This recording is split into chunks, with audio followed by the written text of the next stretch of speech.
আসসালামু আলাইকুম। আজকে আমরা গেছিলাম হচ্ছে সজীব মামার পুকুরে। তো সজীব মামার পুকুরে যাওয়ার একটাই উদ্দেশ্য ছিল, সেটা হচ্ছে সজীব মামার চাষের পদ্ধতিটা সম্পূর্ণ ভিন্ন। মানে আমরা সাধারণত যেভাবে চাষ করি, আমরা হচ্ছে সনাতন পদ্ধতিতে চাষ করি, এবং সজীব মামার সাধারণত হচ্ছে আধা নিবিড় পদ্ধতি যেটা বলে, সেটা হচ্ছে সেই পদ্ধতিতে সে চাষ করে, এবং তার কালচারিং পদ্ধতি, তার মাছ প্রোডাকশন পদ্ধতি প্লাস হচ্ছে তার খাবার সম্পূর্ণ ভিন্ন। তো যার জন্য হচ্ছে আমরা সজীব মামার পুকুরে যাই ভিডিও করার জন্য এবং মাছগুলো দেখার জন্য। আপনারা ভিডিওতে যে পুকুরটা দেখতেছেন, এটা হচ্ছে সজীব মামার নার্সিং পুকুর। মানে এই পুকুরে সজীব মামা হচ্ছে মাছ নার্সিং করে। মানে হচ্ছে এই পুকুরে মাছের যে রেণুপোনা, এই রেণুপোনা দেয় এবং দেওয়ার পরে এখানে মাছগুলো কিছুদিন নার্সিং করে, এবং দেন হচ্ছে পরবর্তীতে তার বড় একটা মাছের পুকুর আছে, বা আমরা আঞ্চলিক ভাষায় ঘের বলি, তো সেই ঘেরে মাছগুলো কাটাই করে দেয়। সজীব মামা নার্সিং পুকুরের জায়গার পরিমাণটা যদি বলি, তাহলে হচ্ছে 120% একটা নার্সিং পুকুর, এবং এই পুকুরে হচ্ছে 3 মাস যাবত মাছ নার্সিং করা হয়, এবং এই পুকুর হচ্ছে 50,000 মাছের পোনা, মানে ইন্ডিয়ান যে সুপার মাছটা আছে ওই মাছের 50,000 পোনা এই পুকুরে 3 মাস নার্সিং করা হয়, এবং পরবর্তীতে এই পুকুরে জাল দিয়ে তার যে বড় ঘের আছে বা বড় যে পুকুরটা আছে ওই পুকুরে মাছগুলো কাটাই করে নেওয়া হয়। একটা বিশেষ কারণে সজীব মামার পুকুরে ভিডিও করা, সেটা হচ্ছে এই পুকুরে মাছ ছাড়া থেকে শুরু করে বাজারজাত পর্যন্ত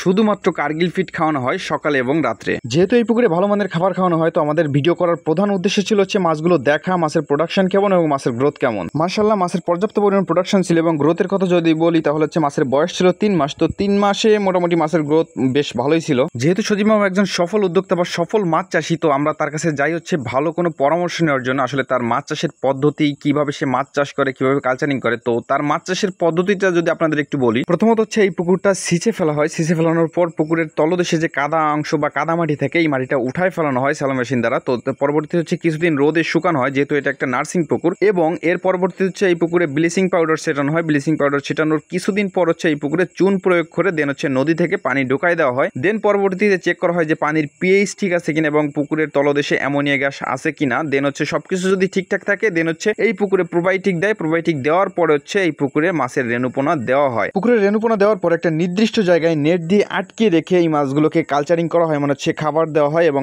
এই যদি বলি তাহলে হচ্ছে একটা ইয়ার পাম্প আছে, ইয়ার পাম্প দ্বারা হচ্ছে ওই নির্দিষ্ট জায়গায় অক্সিজেন ফ্লো করা হয়। 1 থেকে 1.5 মাস এই নির্দিষ্ট জায়গায় মাছের পরিচর্যা করা হয়, এবং যখন মাছের সাইজটা 1 থেকে 1.5 ইঞ্চিতে সাইজে চলে আসে, তখন হচ্ছে এই পুকুরের নেটটা উঠাই দিয়ে পুরো পুকুরে মাছগুলো ছড়িয়ে দেওয়া হয়, এবং পরবর্তীতে হচ্ছে এই পুকুরে এয়ারেটার দেওয়া হয়, এবং প্রতিনিয়ত 2 বেলা কার্গিল ফিডটা দেওয়া হয়। মানে সকালে কার্গিল ফিড দেওয়া হয় এবং রাত্রে কার্গিল ফিড দেওয়া হয়। এবং একটা বিশেষ দিক হচ্ছে এই পুকুরে সাদা মাছ একদমই নাই। মানে হচ্ছে পুরো পুকুরে হয়তো বা 50 পিস থেকে 60 পিসের মতো সাদা মাছ দেওয়া হয়, যেহেতু এখানে ভালো মানের খাবার খাওয়ানো হয়। ভালো মানের খাবার খাওয়াতে গেলে আপনার হচ্ছে পুকুরে সাদা মাছের পরিমাণ কম রাখতে হবে। এইভাবে 3 মাস নার্সিং করার পর হচ্ছে এই পুকুরে জাল দেওয়া হয়, এবং পরবর্তীতে তার যে বড় যে পুকুরটা আছে মাছের পুকুর, ওই পুকুরটা হচ্ছে 8 বিঘার একটা পুকুর। ওই পুকুরে মাছগুলো কাটাই করে নেওয়া হয়, এবং পরপর 2-3 দিন এই পুকুরে জাল দেওয়া হয়। মানে যতটুকু সম্ভব এই নার্সিং পুকুর থেকে যতটুকু সম্ভব সব মাছগুলো উঠায় হচ্ছে আপনার বড় যে পুকুর আছে ওই পুকুরে নেওয়া হয়। আমরা যারা গলদা চিংড়ি চাষ করি, কম বেশি আমরা সবাই জানি যে গলদা চিংড়ির কালচারিং টাইম হচ্ছে 6 মাস। তো ওই নার্সিং পুকুর হচ্ছে 3 মাস নার্সিং করা হয় বা মাছগুলো প্রোডাকশন করা হয়। দেন হচ্ছে পরবর্তী যে 3 মাস, ওই 3 মাস হচ্ছে বড় যে পুকুর আছে ওই পুকুরে মাছগুলো পর্যাপ্ত পরিমাণে খাবার দেওয়া হয়, এবং আস্তে আস্তে ওই পুকুর থেকে বাজারজাত করা হয়। সজীব মামার এই নার্সিং পুকুরের সব মাছ কম বেশি যতটুকু মাছ উঠানো সম্ভব সব মাছ উঠানোর পরবর্তীতে সজীব মামা আবার যে কাজটা করে, সেটা হচ্ছে এই পুকুরে চুন দিয়ে এই পুকুরটা আবার প্রস্তুত করে। মানে হচ্ছে পুকুরের পানি